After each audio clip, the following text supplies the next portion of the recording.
ಚಿಲ್ಲರೆ ಬೀಡಿ ಸಿಗರೇಟ್ ಮಾರಾಟಗಾರರು ಸಿಗರೇಟು ತಂಬಾಕು ಪದಾರ್ಥಗಳ ಮಾರಾಟಕ್ಕೆ ಕಡ್ಡಾಯವಾಗಿ ಲೈಸೆನ್ಸ್ ಪಡೆಯಬೇಕೆಂಬ ರಾಜ್ಯ ಸರ್ಕಾರದ ಹೊಸ ತೀರ್ಮಾನದ ವಿರುದ್ಧ ದಕ್ಷಿಣ ಕನ್ನಡ ಜಿಲ್ಲಾ ಚಿಲ್ಲರೆ ಬೀಡಿ ಸಿಗರೇಟು ಮಾರಾಟಗಾರರ ಸಂಘದ ವತಿಯಿಂದ ಮಂಗಳೂರಿನ ಜಿಲ್ಲಾಧಿಕಾರಿ ಕಚೇರಿ ಎದುರು ಪ್ರತಿಭಟನೆ ನಡೆಯಿತು. ಈ ಸಂದರ್ಭ ಸಿಐಟಿಯು ರಾಜ್ಯ ಉಪಾಧ್ಯಕ್ಷರಾದ ವಸಂತಾಚಾರ್ಯ ಅವರು ಮಾತನಾಡಿ, ಕಾಂಗ್ರೆಸ್ ಮತ್ತು ಬಿಜೆಪಿ ಸರ್ಕಾರ ಸಣ್ಣ ಕಾರ್ಮಿಕರ ಜೀವನದಲ್ಲಿ ಚೆಲ್ಲಾಟವಾಡುತ್ತಿದೆ.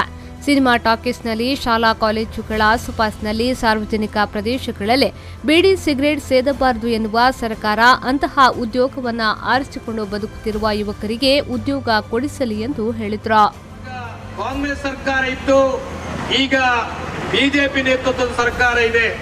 ಈ ಎರಡೂ ಸರ್ಕಾರಗಳ ನೀತಿಗಳು ಕೂಡ ಈ ಒಂದು ಕೈಗಾರಿಕೆಗೆ ಮಾರಕ ಆಗುವಂತ ಸ್ಥಿತಿ ನಿರ್ಮಾಣ ಆಗಿದೆ ಅಂತ ನಾನು ಪ್ರಾಥಮಿಕವಾಗಿ ಹೇಳಿಕೆ ಪ್ರಯತ್ನ ಮಾಡ್ತಾ ಇದ್ದೇನೆ.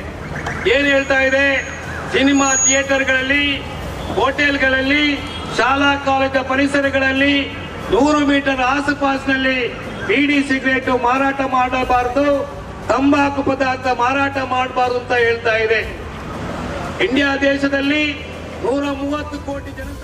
ಬಳಿಕ ದಕ್ಷಿಣ ಕನ್ನಡ ಜಿಲ್ಲಾ ಚಿಲ್ಲರೆ ಬೀಡಿ ಸಿಗರೇಟ್ ಮಾರಾಟಗಾರರ ಸಂಘದ ಅಧ್ಯಕ್ಷರಾದ ಸುನಿಲ್ ಕುಮಾರ್ ಬಚಾಲ್ ಅವರು ಮಾತನಾಡಿ, ನಮ್ಮ ಸಮಾಜದ ತೀರಾ ಕೆಳ ಬಡವರ್ಗದ ಜನರ ಮೇಲೆ ನಿರಂತರ ದಬ್ಬಾಳಿಕೆ ನಡೆಯುತ್ತಿದೆ. ಬಡ ಚಿಲ್ಲರೆ ಕಾರ್ಮಿಕರು ತಮ್ಮ ಮೈಯಲ್ಲಿ ಹರಿಯುತ್ತಿರುವ ರಕ್ತವನ್ನು ಬೆವರಾಗಿಸಿ ದುಡಿದು ಈ ದೇಶದ ಆರ್ಥಿಕ ಚಕ್ರ ತಿರುಗುವಲ್ಲಿ ಮಹತ್ತರ ಪಾತ್ರ ವಹಿಸುತ್ತಿದ್ದಾರೆ. ಇಂಥವರ ಮೇಲೆ ದೌರ್ಜನ್ಯವಾಗುತ್ತಿದೆ, ಇದು ಖಂಡನೀಯ ಎಂದು ಹೇಳಿದರು.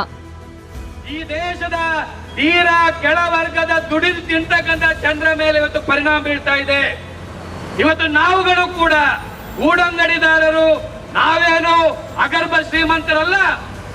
ಇವತ್ತು ತನ್ನ ಮೈಯಲ್ಲಿ ಹರಿತಕ್ಕಂಥ ರಕ್ತವನ್ನ ಬೆವರಾಗಿ ಸುರಿಸಿ ಈ ದೇಶದ ಆರ್ಥಿಕ ಚಕ್ರ ತಿರುಗುವಲ್ಲಿ ಭಾರಿ ದೊಡ್ಡ ಪಾತ್ರ ವಹಿಸಿರ್ತಕ್ಕಂತಹ ಈ ಗೂಡಂಗಡಿದಾರರ ಮೇಲೂ ಕೂಡ ಇವತ್ತು ನಿರಂತರವಾಗಿ ದಾಳಿಗಳಾಗ್ತಾ ಇವೆ. ಏನೆಲ್ಲ ಆಗ್ಲೇ ಇವತ್ತು ಕೆಲವು ಕಾನೂನುಗಳು ಬರುವ ಮುಖಾಂತರ.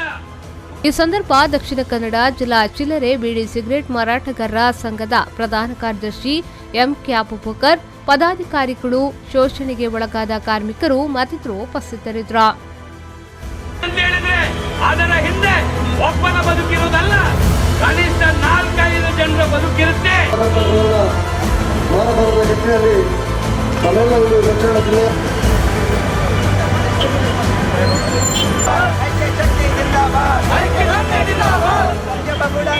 ಪವನ್ ಕಾಜಮಡ್ಕ, ವಿ4 ನ್ಯೂಸ್ 24/7 ಮಂಗಳೂರು.